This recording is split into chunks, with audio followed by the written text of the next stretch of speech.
So if you found some way to harness all of that, oh my gosh, this is, I mean, I can't, who can imagine what that is? Can you create universes? Can you, I mean, who knows? I don't know. I can't think that far ahead.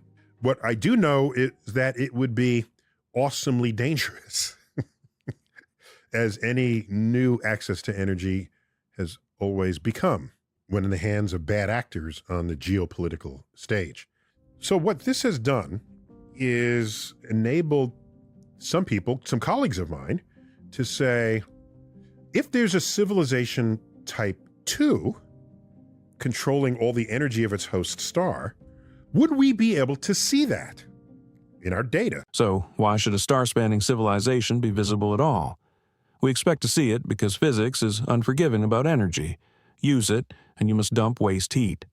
A society wrapped in a star and machinery, whether mirrors, habitats, or power collectors, conserves energy but not entropy. The starlight they intercept would re-emerge as infrared glow. That's why astronomers have searched sky surveys for stars that look oddly dim in visible light, yet bright in the mid-infrared. Across millions of sources, we've found compelling natural culprits: dust, star formation, active galactic nuclei, but no unambiguous examples of deliberate, star-wide engineering. That's not proof of absence. It's a constraint on how ostentatious cosmic industry can be. If their projects burn hot, we'd likely have seen them. But what if the smartest plan is not to burn hot at all? Could the most sophisticated use of energy make them optically dull and thermally cold, effectively invisible to our current surveys? Could the most sophisticated use of energy make them optically dull and thermally cold, effectively invisible to our current surveys? Yes, because information physics rewards the cold. The minimum energy to erase one bit of information is kT-ln2. At Earth room temperature, that's about 3 Ca 10, 0 to 21 joules. At 3 Kelvin, it's 100 times smaller. A civilization maximizing computation, science, art, governance, all reduced to bits, would push its processors toward low temperatures and radiate waste heat at long wavelengths in the far infrared to submillimeter band, blended into the cosmic microwave background's glow at 2.7 Kelvin. To cool further, you increase radiating area, spread out, build thin, move away from the furnace of stars into the colder outskirts. Even if you tap extreme energy sources, say, extracting spin from a black hole via the Blandford-Zenajec process, the smart move is still to thermalize and re-emit gently. That strategy dims your optical signature and shifts your telltale heat where our surveys are least complete. If they can hide in the cold, where should we aim our instruments? And what signatures would betray deliberate engineering? If they can hide in the cold, where should we aim our instruments? And what signatures would betray deliberate engineering?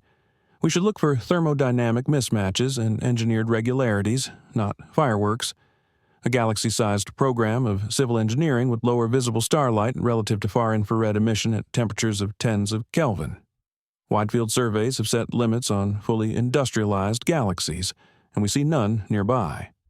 That redirects us to subtler cases: submillimeter surveys for oddly smooth, cold waste heat halos, precision photometry for transit curves incompatible with natural objects, sharp-edged multi-periodic dimmings that look more like panels than planets, spectral edges around 1 to 2 microns from star-scale photovoltaics, polarization patterns or glints consistent with large flat surfaces, stellar demographics skewed by starlifting, where outer atmospheres are mined and heavy elements sequestered.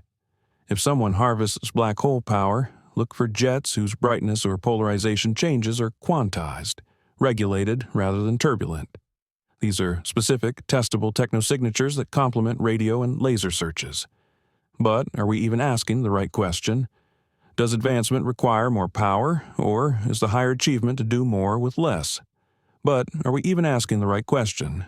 Does advancement require more power, or is the higher achievement to do more with less?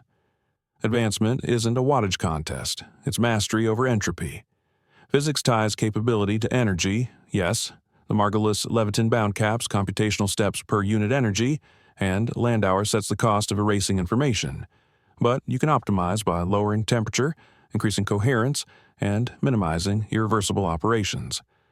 An advanced society might choose architectures that export very little entropy to the cosmos, appearing quiet by design.